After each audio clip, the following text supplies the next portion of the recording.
So 125তম IFA shield হাতে উঠলো মোহনবাগানের, এবং এই নিয়ে 21তম আইএফএ শিল্ড জিতলো মোহনবাগান, তাও আবার চিরপ্রতিদ্বন্দ্বী ইস্ট বেঙ্গলকে হারিয়ে ফাইনালে। যাকে বলা যায় ডুরান্ড কাপ হারের যোগ্য বদলা নিল মলিনা ব্রিগেড। ম্যাচের কথায় যদি আসি তাহলে বলবো অ্যাবসলিউট ড্রামা। যদিও দুই দল মন ভরানোর মতো ফুটবল খেলতে ব্যর্থ, তবুও ফার্স্ট হাফের লাস্ট কোয়ার্টার অর্থাৎ 30 to 45 মিনিটস, তারপর ফার্স্ট হাফের অ্যাডিশনাল টাইম 3 মিনিটস দেওয়া হয়েছিল। এই টাইম স্প্যানে ডার্বি কি সেটা বোঝা গেল। এই টাইম স্প্যানের শুরুতেই আনোয়ার আলীর ফাউল পিছন দিক থেকে জেমি ম্যাকলারেনের ওপর, এবং পেনাল্টি পায় মোহনবাগান, কিন্তু পেনাল্টি মিস করে জেসন কামিংস। এবং এই ঘটনারই ঠিক 2 বা 3 মিনিট পর হামিদ গোল করে এগিয়ে দেয় ইস্টবেঙ্গলকে। এই সময় মোহনবাগান ডিফেন্সটাকে অনেকটা ছন্নছাড়া লাগছিল। হামিদ এই টাইমে কিন্তু আরো দুটি চান্স পেয়েছিল, যার মধ্যে একটা চান্স পোস্টে লেগে প্রতিহত হয়, এবং আরেকটা চান্স কিন্তু অল্পের জন্য লক্ষ্যভ্রষ্ট হয়।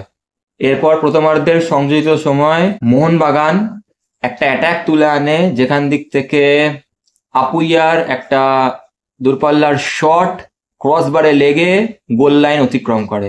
আমার মনে হয় যে মোহনবাগানের ফার্স্ট হাফের শেষেই গোল শোধ করে দেওয়াটা এই ম্যাচের one of the most important turning point. Second হাফের কথা যদি বলি, সেকেন্ড হাফে দুই দল সেরকম যদিও কোনো চান্স ক্রিয়েট করতে পারেনি, যদিও ইস্ট বেঙ্গলের হিরোশি আসার পর একটা হেডার পেয়েছিল।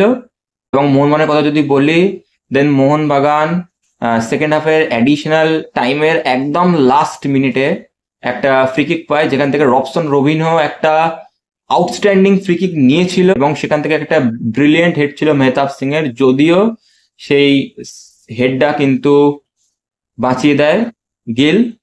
এবং এক্সট্রা টাইমে দুই দল কিন্তু সেরকম কাইন্ড অফ কোনো পজিটিভ অ্যাটাক করতে পারেনি। দেখে বোঝাই যাচ্ছিল দুই দলের খেলা দেখে যে তারা দুজনেই আর কি পেনাল্টির দিকে ম্যাচটাকে নিয়ে যেতে চাইছে। যদিও পেনাল্টিতে গিলের সাবস্টিটিউট দেবজিৎ কিন্তু সেরকম কোনো দাগ কাটতে পারলেন না, বরং বিশাল ক্যাচকে কেন ইন্ডিয়ার one of the best goalkeepers বলা হয় সেটা আরো একবার প্রমাণ করলো আজকে বিশাল।